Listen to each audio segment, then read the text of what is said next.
Can I get your name for the record and who you work for? Mazen Wahbeh. I'm with Alta Vista Solutions, the principal QA representing Caltrans here in China. Hey, where's everybody else? They're at lunch. How come you didn't go to lunch? Got few things to take care of during the lunch period. Does that happen a lot? Yeah, almost every day. Tell me where you're from. Let's start with that. Oh man, that's interesting question. Let's see. I was born in Damascus, Syria, and my dad used to work overseas, so we end up moving a lot throughout the Middle East and Europe. So I was born there, and then before I think 2 years old, we moved to another country. He worked in Lebanon for a while, and then moved to Saudi Arabia. From Saudi Arabia, moved to Kuwait. From Kuwait, moved to Europe. And then from Europe, end up in the U.S. What are your recollections, your memories of Europe? Did you like growing up over there as a kid? Yes, yeah. It's fun. Yeah, very fond memories. When did you move to the United States? Moved to the U.S. I was 17 years old when I moved to the U.S. I did my undergrad and grad work in the U.S. And you're 17, you moved to where? Well, first I started at a small college in Cedar Rapids, Iowa, a private college. And then from there I moved on to the big university, to Iowa State. And then from Iowa State I moved down to University of Southern California, USC, where I got my PhD. Was your English this good when you moved to Cedar Rapids?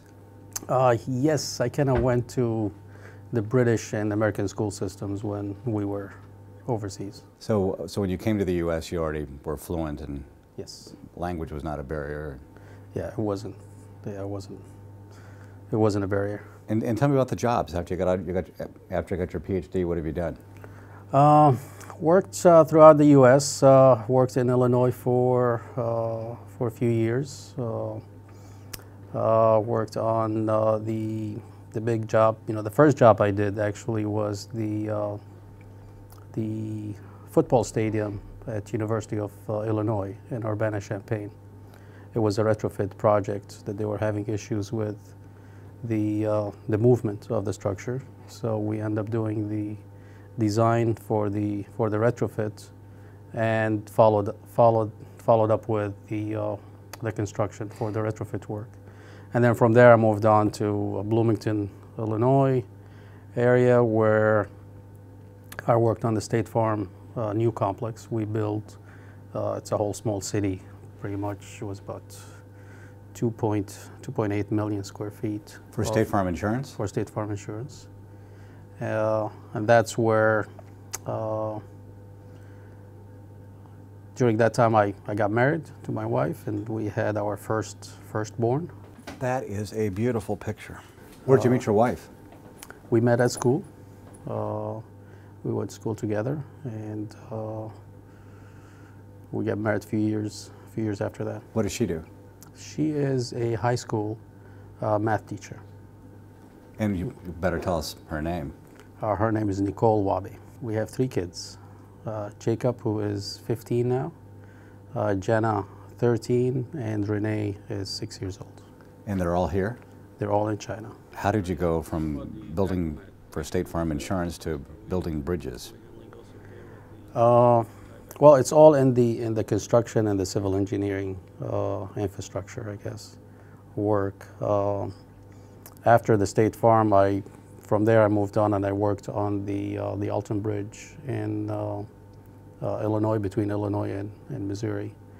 The firm that I was working with at that time, they were the design construction management firm. Worked on that for a while, and then I moved on. I worked on the Stanford Bridge in Springfield, Illinois. And then from there, kind of the bridges became more intriguing. Did it get in your blood?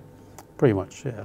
Why is that? Why do bridges get, it seems like every engineer that I talk to is totally in love with bridges. It's just fascinating to see this, these structures go from, you look at the ground and there's nothing there, and then you have this landmark that people refer to it years and years, and you mention towns, and as soon as you mention a bridge in that city, everybody knows that city. It's one of those landmarks that sticks with people. When you walk through the shop in the different bays here in China, what do you feel? Do you feel a special affinity for all these different sections of the bridge?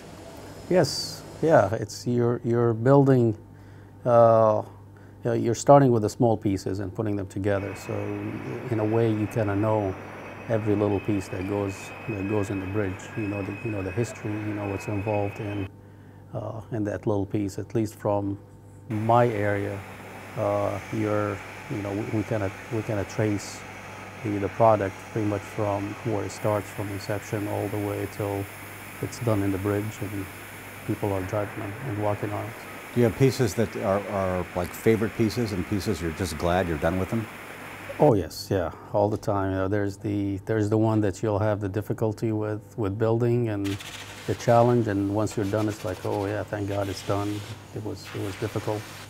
And then the other pieces that they're not as hard to build. They're all hard to build, but the ones that they're less challenging, the ones that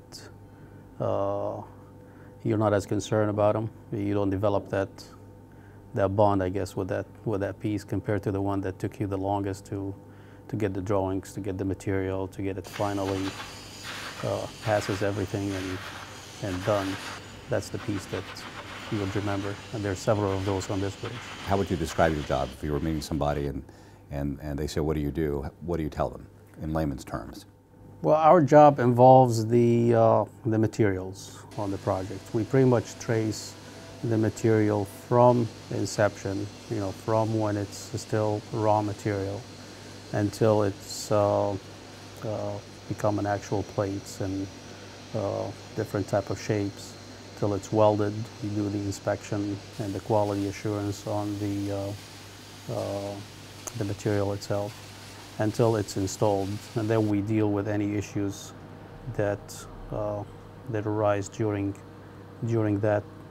the process. So if there is weldability issues, if there is materials issue, fabrication issues, fit for purpose, what we call, anything that deals with the suitability, material suitability on the bridge. So it's a paper trail from the very beginning to the very end, with everything that happens in between.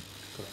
So 75 years from now, if there was a certain piece that there was a problem with, could you go back and look at that paperwork and go through the whole process and know exactly where it came from? We'll be able to identify exactly where it came from, what kind of process they used to fabricate it, where it's exactly in the structure.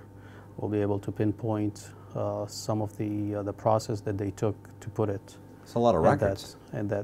It's the records, not only the records, but actually the actual inspection and acceptance of that piece on the job itself. There's paperwork for all that. There's paperwork for all that. I mean, there's a saying at Caltrans, we say the bridge is not done until the weight of it is in paper. So we're pretty much approaching at this bridge. You're talking about tens of thousands, if not tens of millions, actually. Tens of millions of papers. And after all the challenges you've had here, you've had a lot of challenges. Mm-hmm. A lot of challenges between now and the end of July when the last shipment goes. Gonna make it? We'll make it. We'll make it. I think everybody is pulling in the right direction. We'll make it.